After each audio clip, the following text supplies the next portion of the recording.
My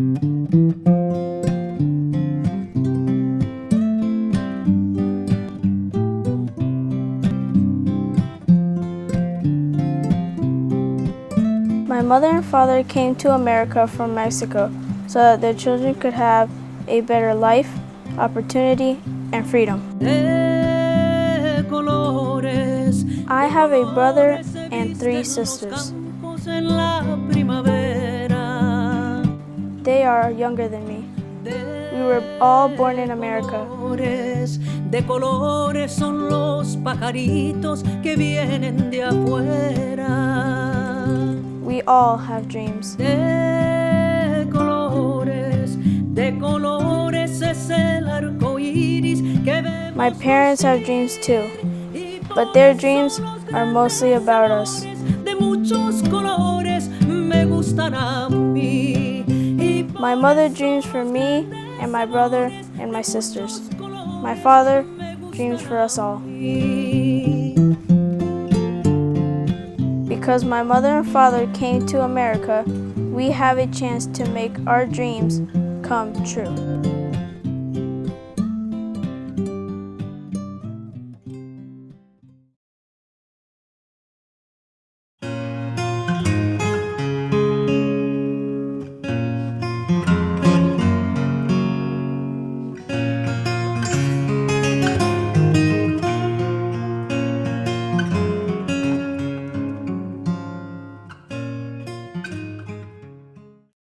At the beginning of the last century, millions of immigrants began to stream across the Atlantic Ocean. They came on steamships, leaving their old countries in Europe, bound for a new land and a new life. Famine, wars, religious persecution, and the absence of hope had eaten its way across the European continent. America, the place where everyone was promised a new start and a chance for a better life, had become irresistible, even though it was halfway around the globe. And so they came, people leaving the old, heading for the new. Irish, Italians, and countless Eastern Europeans made the passage by sea and landed in New York Harbor. They introduced themselves to America by passing through Ellis Island, where their papers were checked and their presence at the gateway of the new land was recorded. For almost all of the new arrivals, their first glimpse of the beginning of their new lives included the Statue of Liberty. The Statue of Liberty became the grand symbol of American immigration because of 2 things: where it had been erected, and because of these words attached to its base. Give me your tired, your poor, your huddled masses yearning to breathe free. Today it is different. Ellis Island closed its doors in 1954, and most of the new immigrants coming to America are coming from the southern regions of the Western Hemisphere and may never pass within 3,000 miles of the Statue of Liberty. Today, there is a belief that for the ones who have arrived in America illegally and who remain here against the law, the immigration story which is being played out is very different than the ones of earlier immigration waves. There is a perception that because of a different passage into America, an entirely different immigration story is being told.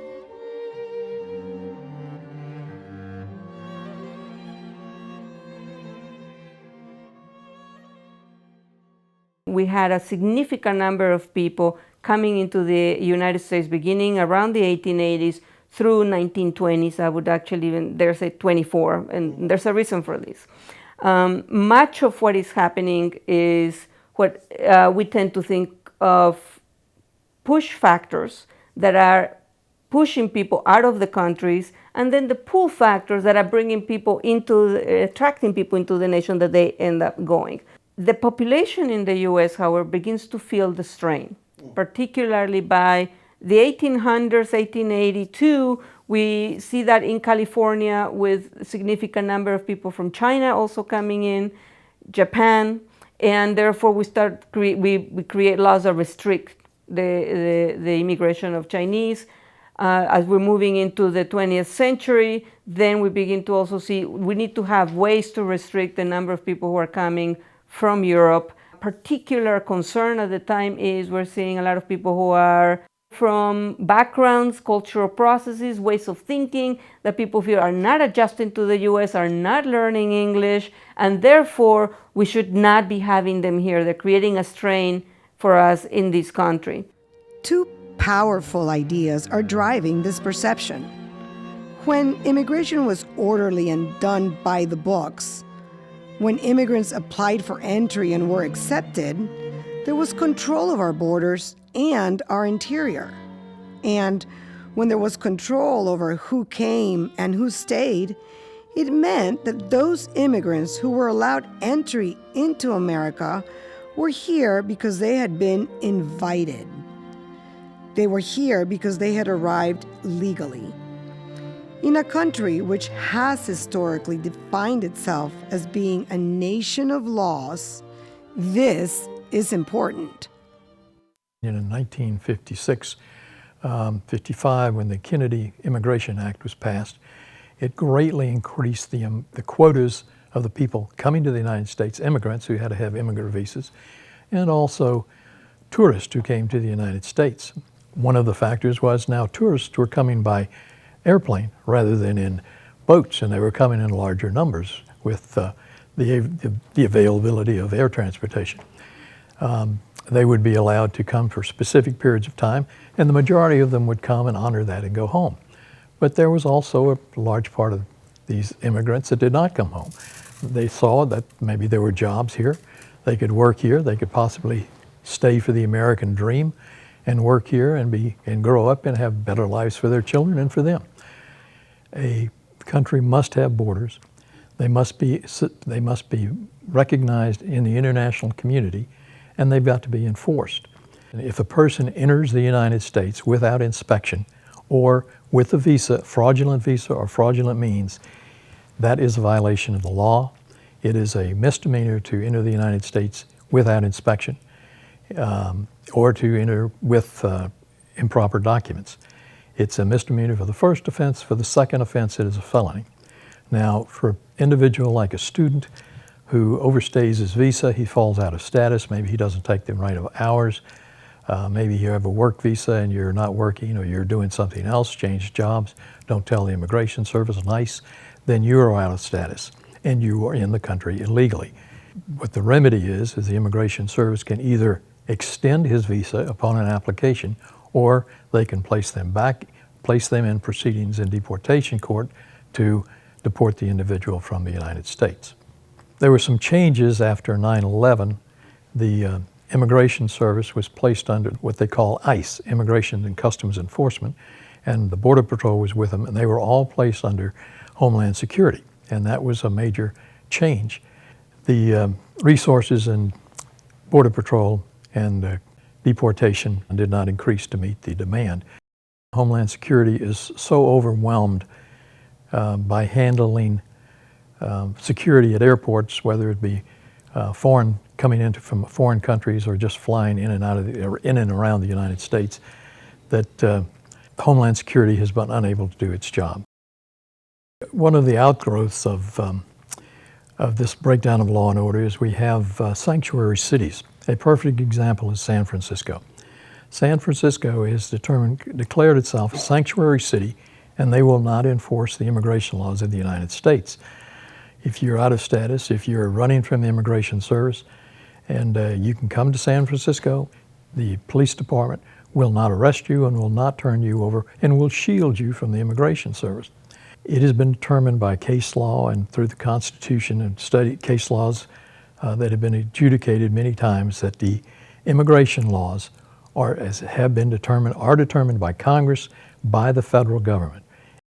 There are two serious consequences to a nation which has borders which are not controlled by its government.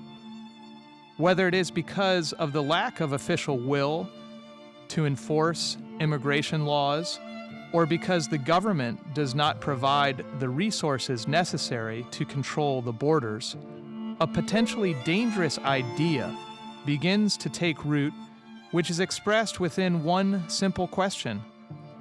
If the government has the right to decide which laws it will enforce, then why can't the people decide which laws they will follow? A nation's borders are like a body's skin. Without secure borders, a nation begins to bleed.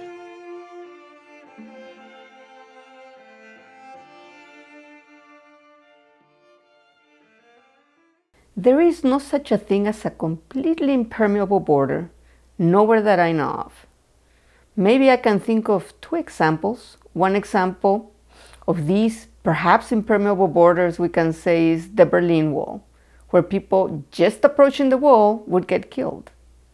And then we have the problem of human rights abuses. And the other one is the wall separating Palestine and Israel. Similar sort of thing. You get close and you might just get killed. Even then we know that a lot of people go through and cross that border of Israel and Palestine and create different sorts of tensions. The conservative estimate is that the number of illegal aliens is approximately 15 million people. There are other figures that go into 20 or 25 or even 30 million. But the conservative figure, as I stated, that usually everybody agrees on is a minimum of 15 million people, which is an awful lot of people. Every country wants to know how many people are coming in, what the flow of the population is. It has an effect in a wide variety of ways. In many ways, from a positive side, we could think of it as these are the number of people who are now going to be contributing to our economy. We need to know what is the human resource that we're getting as people are immigrating.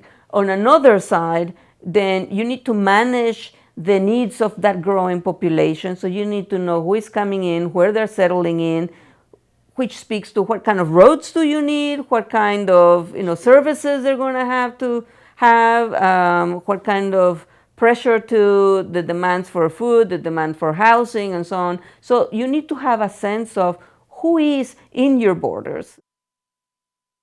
There is also a belief that because a different passage into America is taking place today, the idea of a melting pot is being rapidly whittled away.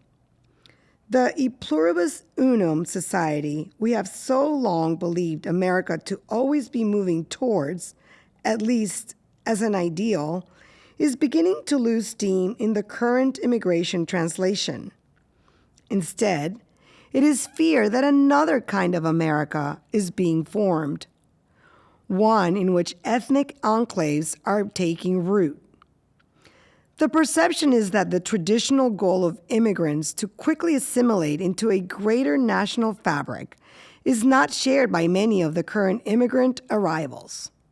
So, there are many questions boiling up in today's American immigration story. Do the same forces drive immigration today as in the past?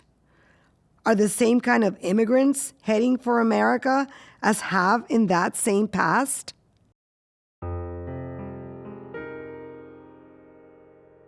Think about what it's like, a child in front of, now it's a television, a child sitting in front of a television or radio, and all you hear about people that look like your mom and your dad and you is negative.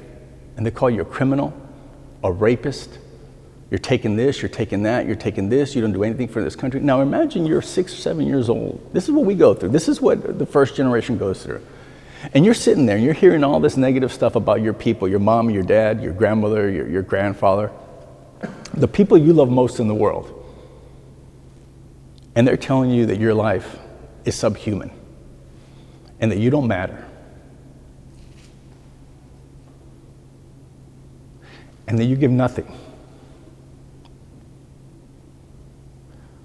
What do you do with that? Much of the image that we get about immigrants is pushed from a very negative perspective of they're taking our resources, these are criminals, and all kinds of very negative visions about these individuals. And there is not equal or more push to illustrate the way in which the great majority of these immigrants who are undocumented are in fact positively contributing to our society. And so people have the idea that all of the people who are here undocumented are undesirable criminals who are creating more harm than good in our society. I would say that most of what is happening, particularly from the 80s, is the result of the growing number of countries in Latin America that are under dictatorships, right? That we begin in the 1970s and then goes through in Central America, for instance, through the 1980s, where there's a tremendous amount of repression happening in these nations, and people are escaping that kind of condition. What is happening in Latin America is not isolated from us, right? What is happening in Latin America is part of the U.S. foreign policy. The U.S. had been supporting many of these dictators. If we think of Pinochet, if we think of the dictators in El Salvador, Guatemala. So in all of these instances, then we are supporting a repressive state that is killing people, abusing human rights. In that condition, then some of the population of the US that are aware of that begin to mobilize and say, we need to protect the people who have nothing to do with this. An immigrant? An immigrant feels like when you go to the movies and you get there late, you can't see, and the people are not happy you're there. The movie has already started and you miss parts.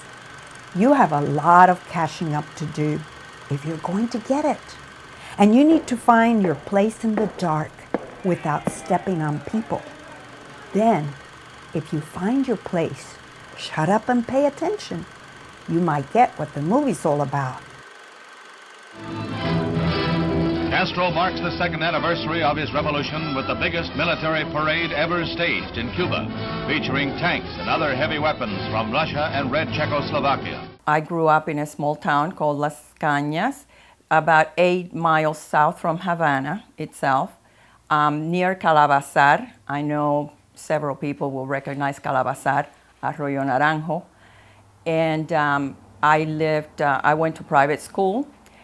We went on vacations in the summer. Life was grand. Castro took over when I was 7 years old. I have my Cuban name, Amarilis, would be pronounced hard for Americans to pronounce. The life in Cuba before Castro was good. My father had been a guajirito, that's a farmer in Cuba. A very poor little boy that got his shoes when he was 6, his first shoes. I was about 9, 1959, yes, when the revolution came. And my father, when he was at the university, had gone to the university at the same time of Fidel Castro was at the university. And at the steps of the university, he would say that he heard him with some of the speeches. And so he recognized socialism and even some communist ideas. I remember, I was 7, and I remember just a rejoicing of people saying, Batista has been overthrown.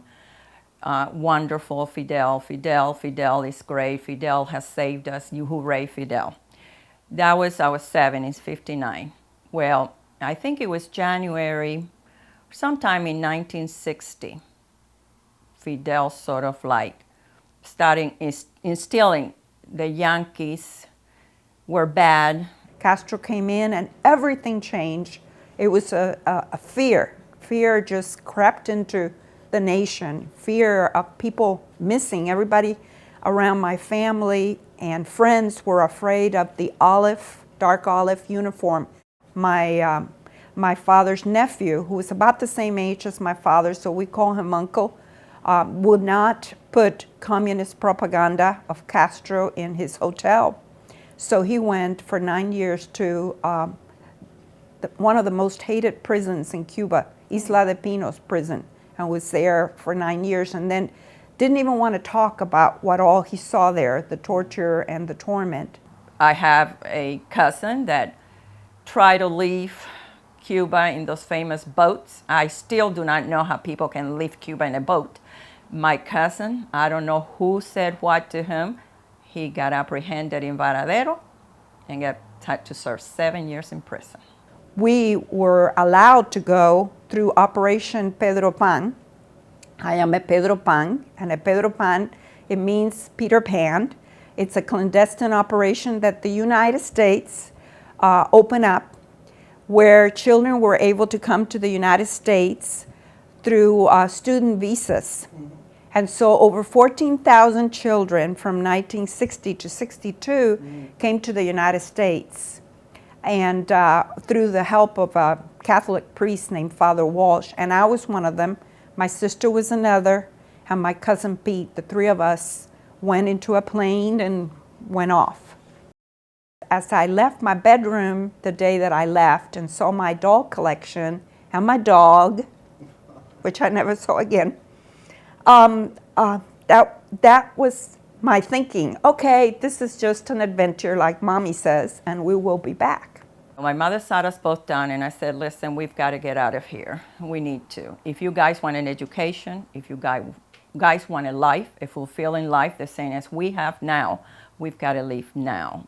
But we need to get you kids out first. But it was very heart-wrenching to tell a teenager, you're going to go to a total strange country. You're going to have to speak a language that you don't know. And you have no idea. And all I heard was Yankee go home, and the Yankees are bad, and you hear all these things constantly drilled by Castro. And my mother's family kept telling us, no, it's wonderful here. Don't worry about what he's saying. And the schools kept telling me over and over again, the principal of the school kept saying, Lourdes, all you have to tell us is that you want to stay, and we will keep you. It was exciting at first until we got to the airport and I saw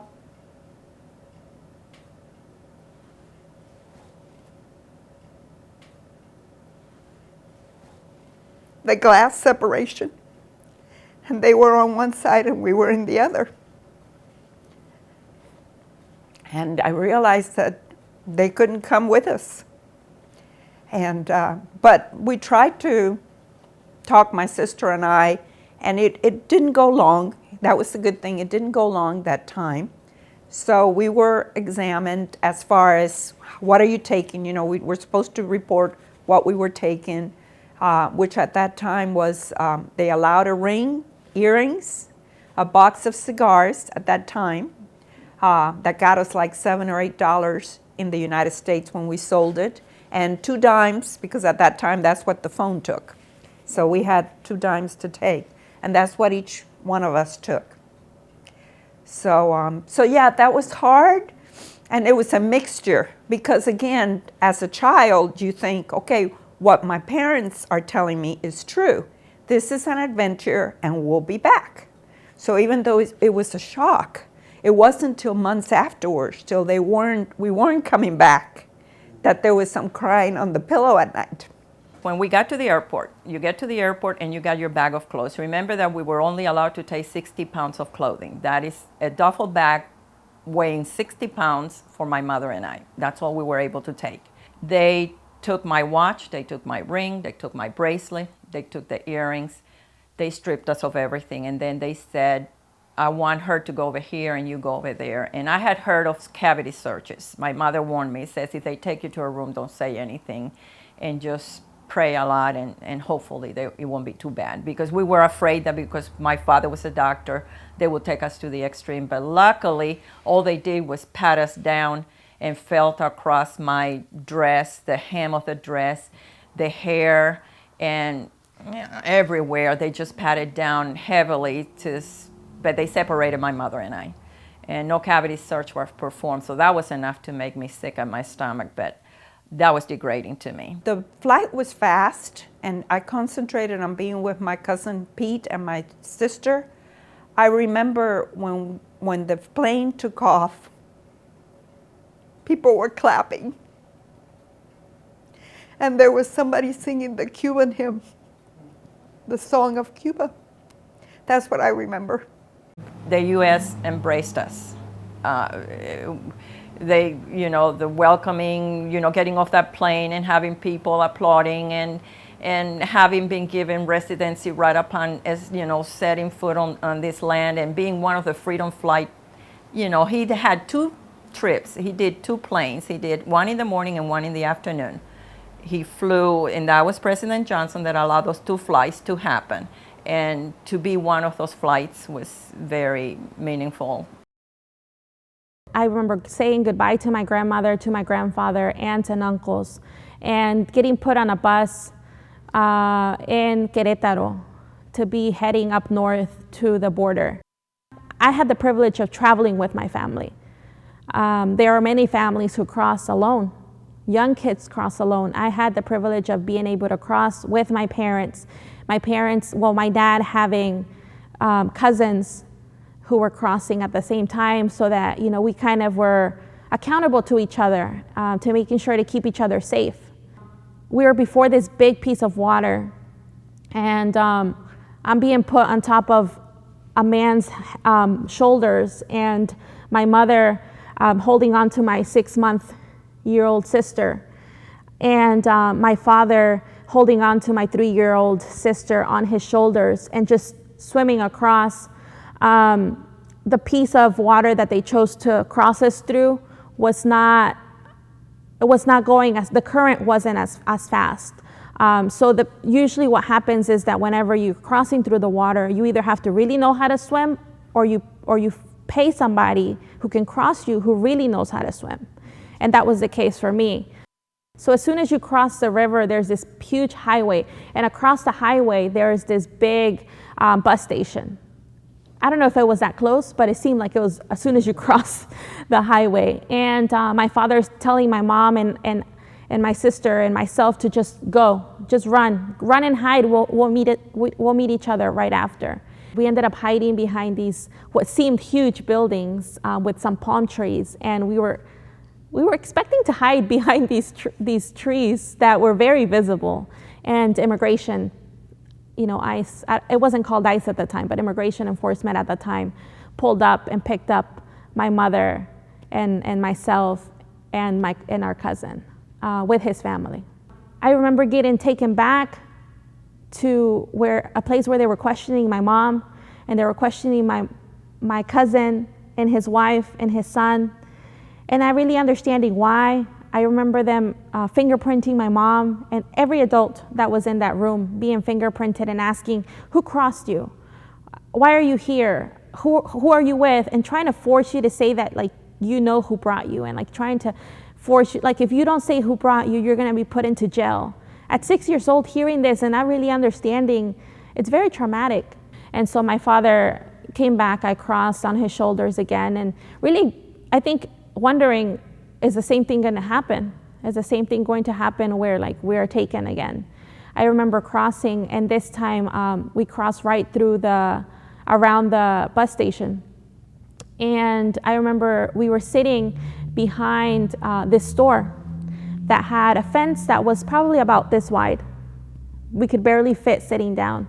And it seemed like the fence was the front of the fence to either a business or a home that was right behind this big building. And us just sitting there and waiting to what me felt hours and hours and hours until a taxi could come and take us back to the hotel where the rest of the family that had crossed were at. My grandmother, who's in her early 70s back home, has a really bad case of diabetes, really bad case of high blood pressure. As a result of her diabetes, she was losing her eyesight. And so for her health reasons, and because she lives now alone, I was able to get this advanced parole paperwork through to be able to go visit her. And in May of 2015, for the first time after 20 years, I was able to go visit her. That was the moment I had been waiting for my entire life. I grew up speaking to her on the phone every now and then, and every time my mom would talk to my grandmother, she would want to talk to me, and I wouldn't want to talk to her because it was always this question of, when are you coming back? And in 2011, in November of 2011, my mother's dad, my grandfather, passed away. And my mother was not able to be there. And so going back meant the world to me. I did not want to lose my grandmother without being able to spend time with her and be able to experience that 6-year-old little girl with her again. And my grandmother picks us up at the airport. And it's not the same grandmother that I left. She was old. She was very thin. She couldn't even see us. She didn't even recognize us. One, because we had changed a lot, but two, because she could barely see. And I just remember hugging her and not wanting to let go. She hugged my sister in what seemed like the longest hug of our life. And I think to her, here were these 6- and 3-year-old granddaughters that she had not seen for so long, but we were still that same 3- and 6-year-old granddaughters. And I made that trip for my mom. My mom gave me a list of places she wanted me to visit, things to do, things I had to eat, places I need to go. The second day that I was there, the first place I visited was my grandfather's grave. So after I graduated with my associates from HEC, I wanted to transfer right away to USF and finish my degree. I was a biochemistry student with the dream of going to med school. After being involved with the community so much, I think that originally came from going to the doctor with my grandmother so much. But just when I really thought about why do I want to be a doctor, it was because I wanted to be able to serve and I wanted to help those in need. But as I started really getting involved with my community, I realized that there might be other ways to help the community. I saw a lot of people who are immigrants being taken advantage of from attorneys or notarios who were taking advantage of the situation. So the more and more I studied, I took 2 years off of school because I couldn't afford to pay out-of-state tuition rates. And after 2014 of being a part of the in-state tuition fight and us winning in-state tuition in Florida, I was able to re-enroll last year in August. It was my first semester for USF. And so I decided to switch my major to political science with a pre-law track to go to law school. So I have this dream of being able to be an attorney. I don't know what other parts of law I would practice, but for sure immigration. I want to be able to give back to the community who a lot of the times is not just overlooked, but taken advantage of in many ways. I want to make sure that I can help as many people as I can to make sure that they can get their status legalized. Learn to value the sacrifice that your parents make. Appreciate the sacrifice that your parents made. Ask them why they came here. Don't assume that they came here just because they didn't have any other thing better to choose to do, but really have a conversation with them. Learn your immigrant story. Most of the immigrants are coming here to work, right? So first they're, you could say creating demand for a job, but they also need to live. So they need to rent, they need to buy food, they need to consume a variety of things that every human being needs to have in their household, and therefore they create demand. That demand then encourages and entices the economy. So for the most part, in most of the communities, when immigrants are moving, what we're seeing is a growth in the number of stores, a growth in the number of services provided, and therefore a boost rather to the economy. Nobody wants illegal immigration, undocumented, whatever you call it. I really don't care if people call them illegal or undocumented. To me, I think we're arguing about nonsense. The point is still the same. They have no respect, and they're not entitled to any benefits. If they go to a store, they buy a soda, they're paying taxes. They buy gas, they're paying taxes. They buy clothes, they're paying taxes. They buy a car, they're paying taxes. Ask yourself a question. If they're sucking off our economy and they're no good to us, why is every corporation going after them in marketing? Why does every company have something in their neighborhood, or they do their ads in Spanish, marketing towards them? Because they're consumers.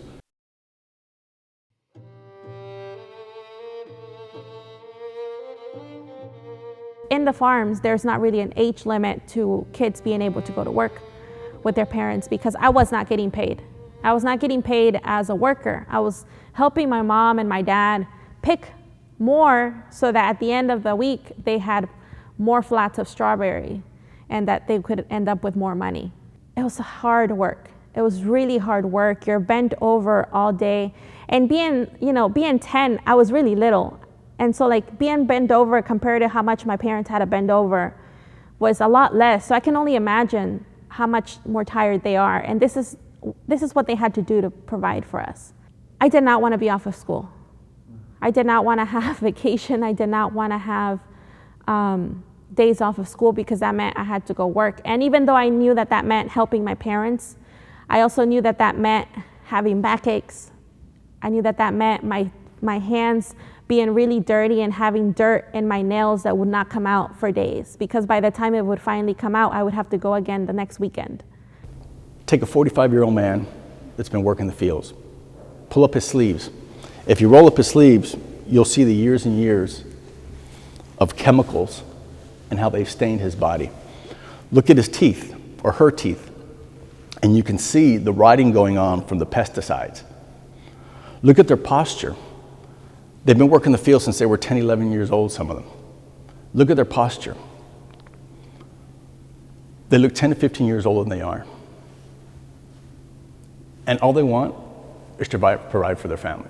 There is no time for them to rest or take breaks, and sometimes they are exposed to pesticides, and sometimes they have a lack of education about what pesticides can do to them.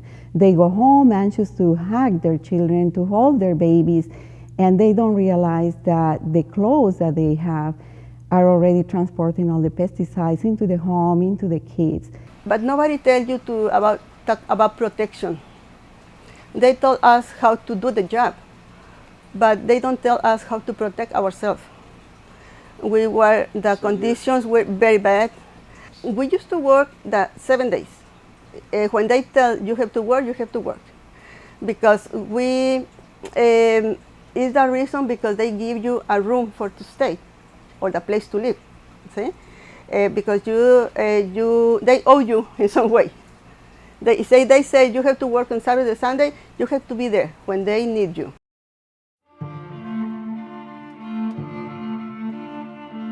In today's immigration experience, do the words on the Statue of Liberty, yearning to breathe free, have the same kind of resonance as when they were written? Do they still have the power to take our breath away? In the end, does it even matter if the words on the Statue of Liberty have the power to inspire?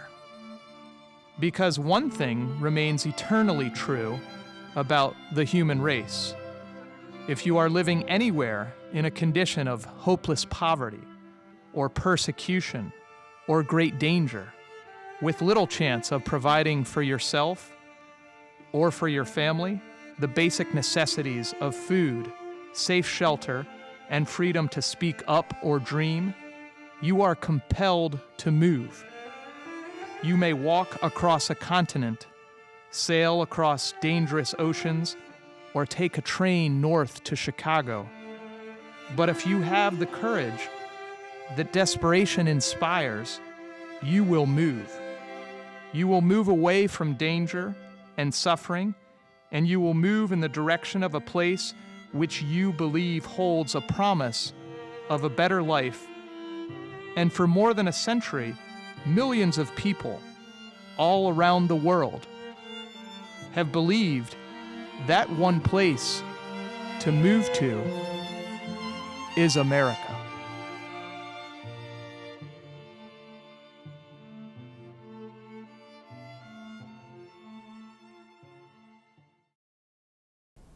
I am an immigrant.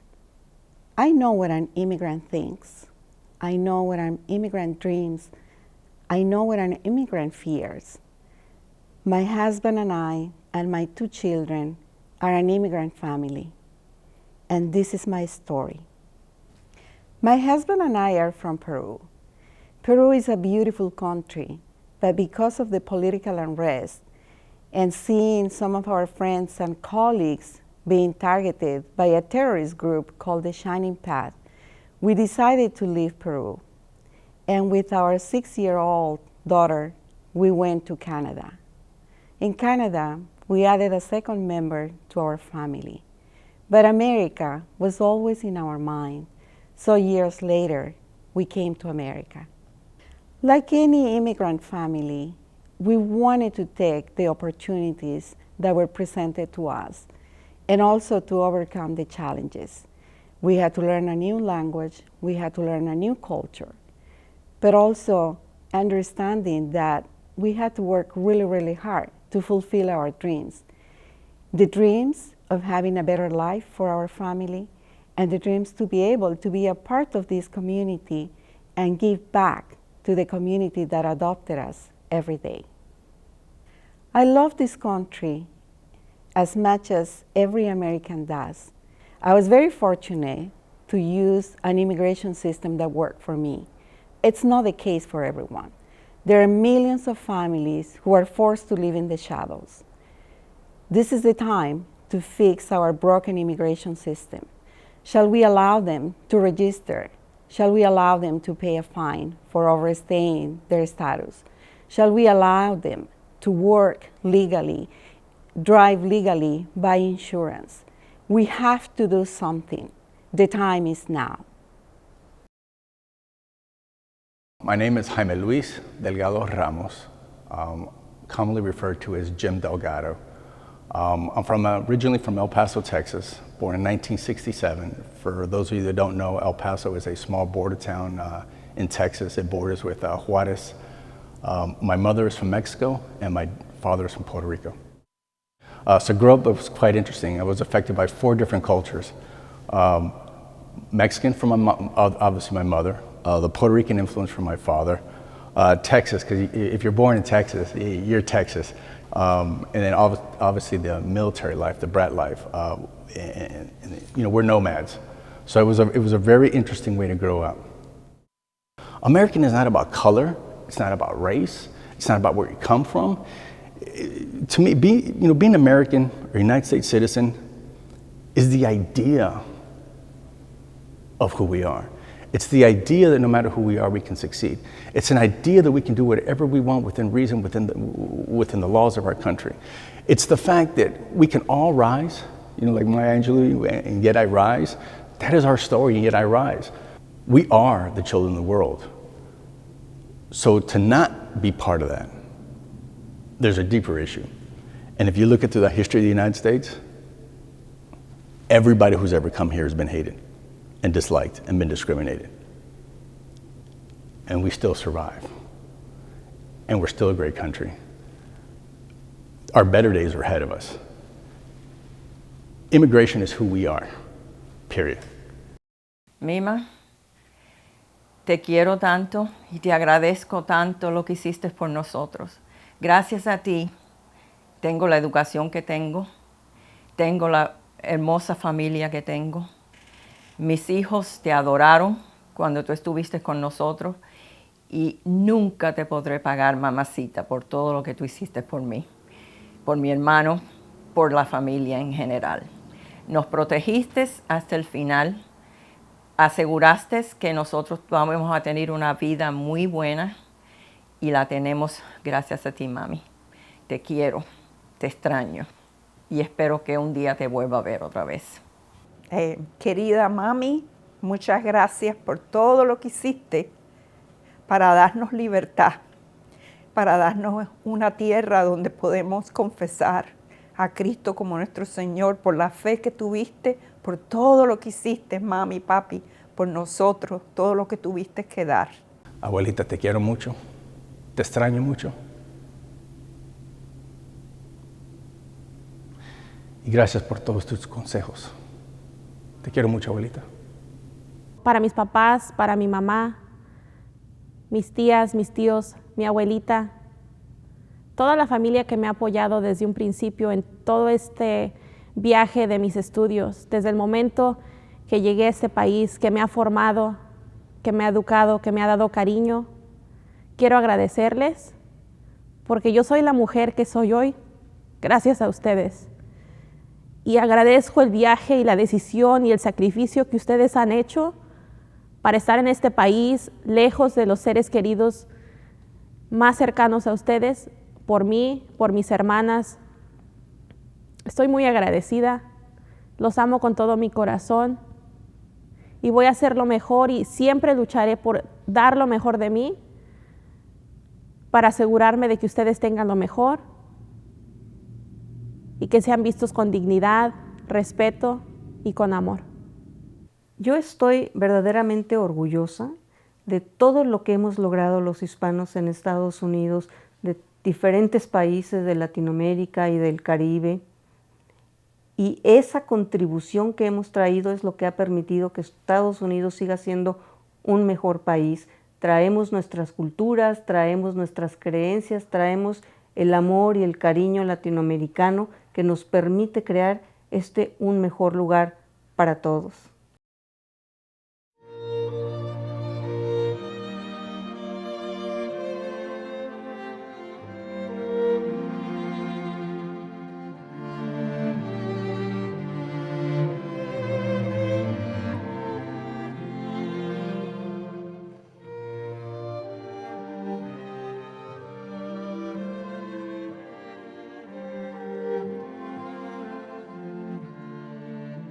Fear, poverty, and persecution are the forces which make most men and women leave their homelands, their place of birth, and risk everything, including life itself, to come to America. But why America? It is because the dream of freedom is the most powerful dream in the world. If you make the decision to leave your native land and everything within it, there must be an undeniable reason to go in a certain direction, to go in the direction of America. And for over a century, that reason has been hope. People always move away from fear and towards hope. In the history of this planet, there has been no other place which looks so much like hope, or can offer hope, or provide a place to live with hope than America. America was created to give the world hope when nothing else exists. That is why America is a nation of immigrants. And it is no coincidence that America is a country which has been forged from the dreams of millions of people who have always moved in the direction of a place willing to give hard workers and big dreamers a chance for a better life. And that, after all, is the eternal immigration story, to be given a chance.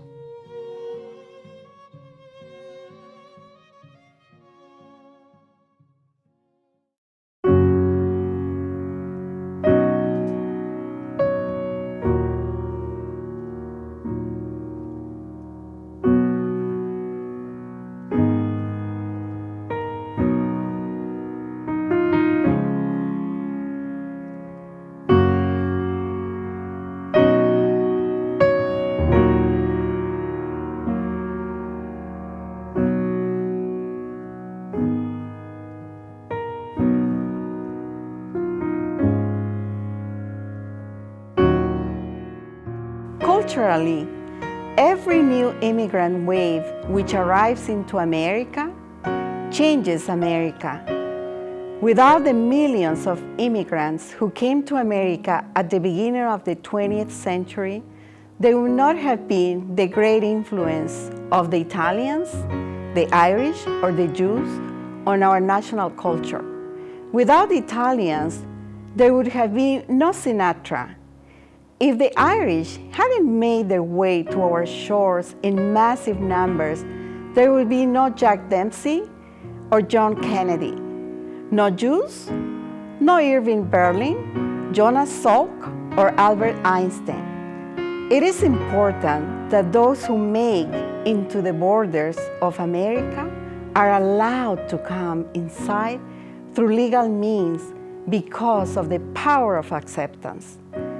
The overwhelming numbers of today's immigrants are good people who are willing to work hard, obey the law, and find their way to fit into the American dream.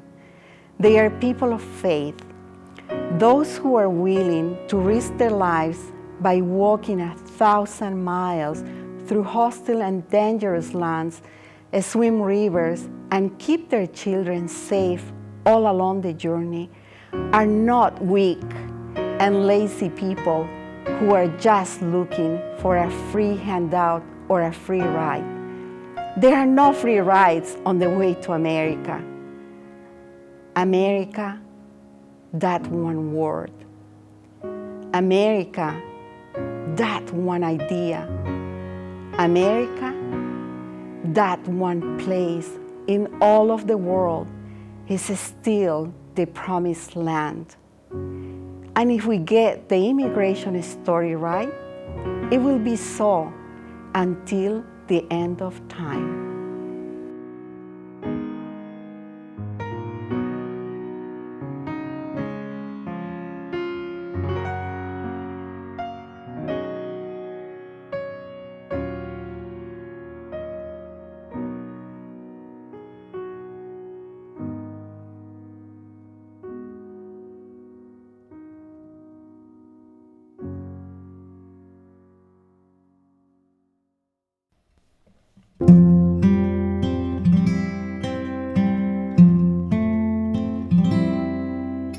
De la Sierra Morena, cielito lindo, vienen bajando un par de ojitos negros, cielito lindo de contrabando. De la Sierra Morena, cielito lindo, vienen vagando un par de ojitos negros, cielito lindo de contrabando. Ay,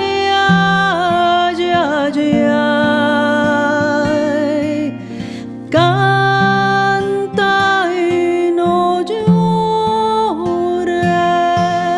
porque cantando se alegran, cielito lindo, los corazones. Ese lunar que tienes, cielito lindo, junto a la boca, no se lo des a nadie, cielito lindo, que a mí me toca. Ese lunar que tienes, cielito lindo, junto a la boca, no se lo des a nadie, cielito lindo, que a mí me toca. Ay, ay, ay, ay, canta